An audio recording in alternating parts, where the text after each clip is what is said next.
কেউ কি বলতে পারবেন তিনি কখন ঘুম থেকে উঠতেন? Class. There should be question and answer. There should be question and response. কেউ কি আন্দাজ করতে পারেন কয়টার দিকে ঘুম থেকে উঠতেন রাতে? হ্যাঁ বলেন। সুবহ সাদিকের পূর্বে একটা জেনারেল আনসার হয়েছে, আরো স্পেসিফিক কেউ বলতে পারেন? রাতের তৃতীয়াংশে। অনেকটাই জেনারেল, স্পেসিফিক আরো স্পেসিফিক। হ্যাঁ তাহাজ্জুদের সময়। হ্যাঁ আরেকটু স্পেসিফিক হয়েছে মাশাআল্লাহ। জি, রাসূল সাল্লাল্লাহু আলাইহি ওয়াসাল্লাম মিডনাইটে উঠতেন, মাঝরাতে। সুবহানাল্লাহ কইতে পারলেন না? মাঝরাতে উঠে যেতেন। আমরা তো সুবহ সাদিকের আগে উঠি, আমরা তাহাজ্জুদের সময় উঠি। রাসূল সাল্লাল্লাহু আলাইহি ওয়াসাল্লাম তাহাজ্জুদের সময়ের অনেক আগে উঠতেন, কারণ আমাদের তাহাজ্জুদের মতো 15-20 মিনিটের তাহাজ্জুদ ছিল না তো না, কমসে কম 2 ঘন্টা, কম মাঝে মাঝে 3 ঘন্টা। তাহলে মিডনাইট, মধ্যরাতে বিশ্বনবী সাল্লাল্লাহু আলাইহি ওয়াসাল্লাম উঠতেন। উঠেই আল্লাহ শুকরিয়া জ্ঞাপন করতেন যে Allah, thanks for a new time, new day. আলহামদুলিল্লাহিল্লাযী আহইয়ানা বা'দা মা আমাতানা ওয়া ইলাইহিন নুশুর। আল্লাহ, শুকরগুজার করছি তোমার দরবারে যে দীর্ঘ সময় মৃত্যুর পর তুমি আমাকে আবার জীবন দিয়েছো। কারণ আমরা যখন ঘুমিয়ে থাকি এটা মরার মতো না, প্রায় দীর্ঘ সময় মরার মতো করেছিলাম, আবার তুমি জীবন দিয়েছো, শুকরগুজার করছি আল্লাহ তোমার দরবারে। এটা করতেন। সূরা আলে ইমরানের শেষ 10 আয়াত তেলাওয়াত করতেন এই মাঝরাতে। অ্যাপ্রক্সিমেটলি আমি একটা সময় বলতে পারি যে লেটস সে 2:30টার দিকে উঠতেন। 2:30টা আমাদের এখনকার টাইমে 2:30টার দিকে উঠতেন। এই দোয়া পড়তেন, আলে ইমরানের শেষ 10 আয়াত তেলাওয়াত করতেন, এরপর মেসওয়াক করতেন। কি করতেন? আপনারা মেসওয়াক করেন তো? হ্যাঁ, রাসূল সাল্লাল্লাহু আলাইহি ওয়াসাল্লাম ইন্তেকালের আগেও যেই কাজটা করেছেন সেটার নাম কি? সবাই বলেন মেসওয়াক। মেসওয়াক করতেন তিনি, রাসূলুল্লাহ সাল্লাল্লাহু আলাইহি ওয়াসাল্লাম। সব নবীরা মেসওয়াক করতেন, আপনারাও মেসওয়াক করবেন।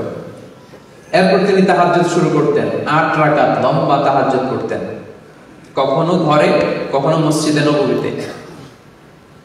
রাওদাতুম মিন রিয়াদিল জান্নাহ একটা স্পেশাল জায়গা আছে লেখা, মাকান তাহাজ্জুদি রাসূলুল্লাহ, রাসূল সাল্লাল্লাহু আলাইহি ওয়াসাল্লামের তাহাজ্জুদের জায়গা। 2017 সালে আমি যখন প্রথম উমরায় যাই, আমি ওই জায়গাটাতে নামাজের সুযোগ পেয়েছিলাম।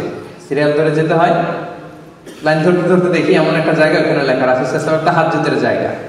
মসজিদে যখন পড়তেন ওইখানে পড়তেন। আপনারাও মদিনাতে গেলে আপনারাও ওখানে সালাত করতে পারবেন ইনশাআল্লাহ।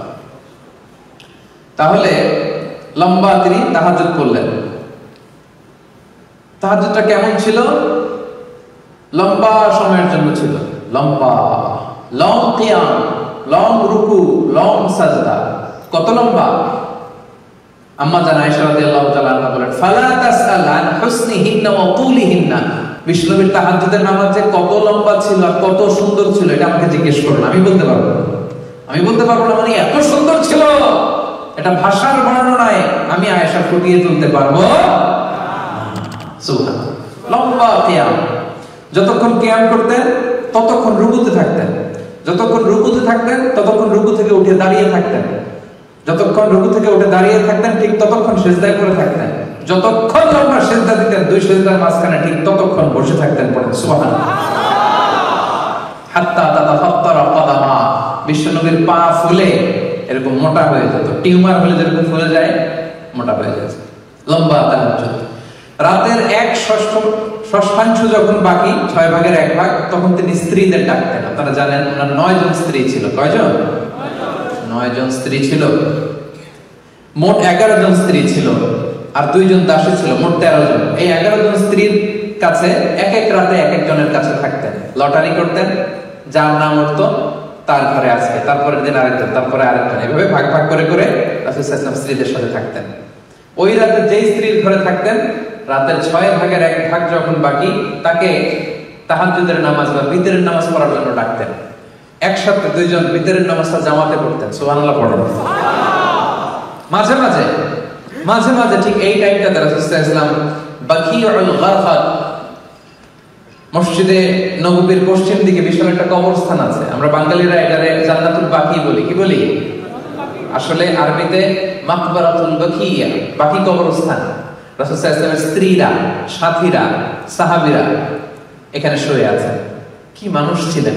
মধ্যরা জীবিত যারা আছে তাদের জন্য তো একটু আগে কেঁদে কেঁদে দোয়া করছেনই, যারা চলে গেছে এদেরকেও ভুলেন নাই। মাঝ রাতে ওই কবরের সামনে যেও কাঁদতেন, সুবহানাল্লাহ বলবেন না?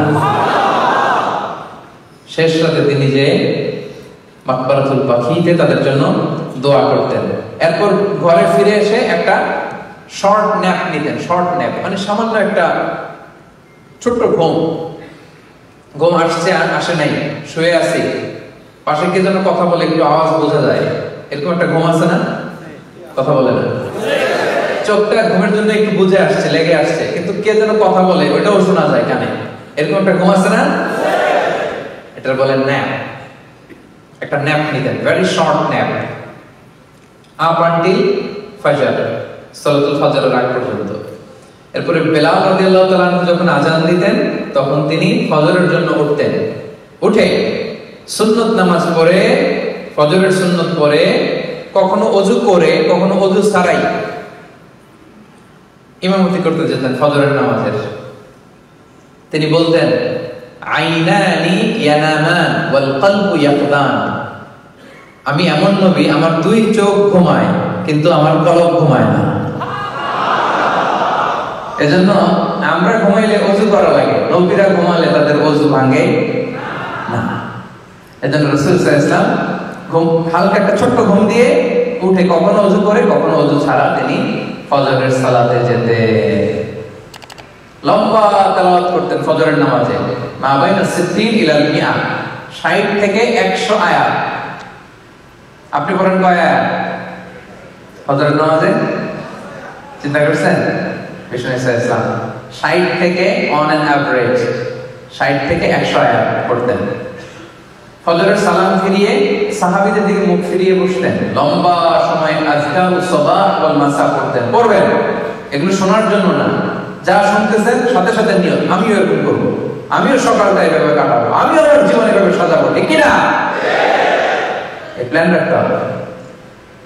সাহাবাদের দিকে মুখ ফিরিয়ে বসতেন, লম্বা সময় তাসবিহ শেষে জিজ্ঞেস করতেন, হাল রাআ আহাদুম মিনকুম আল বারিহাতা রুইয়া।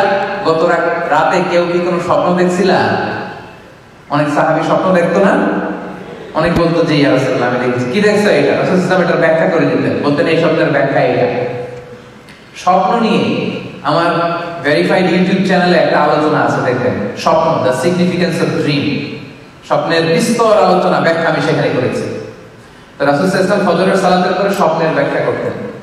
সাহাবারা কেউ স্বপ্ন দেখলে এটার ব্যাখ্যা করতেন। এরপরে সালাতুদ দুহা পড়তেন, সূর্য ওঠার পর 4 রাকাত সালাতুদ দুহা পড়তেন। এরপরে রিটার্ন ব্যাক টু হোম, আবার ঘরে চলে যেতেন। Be a part of our vision. Do listen and share the khair.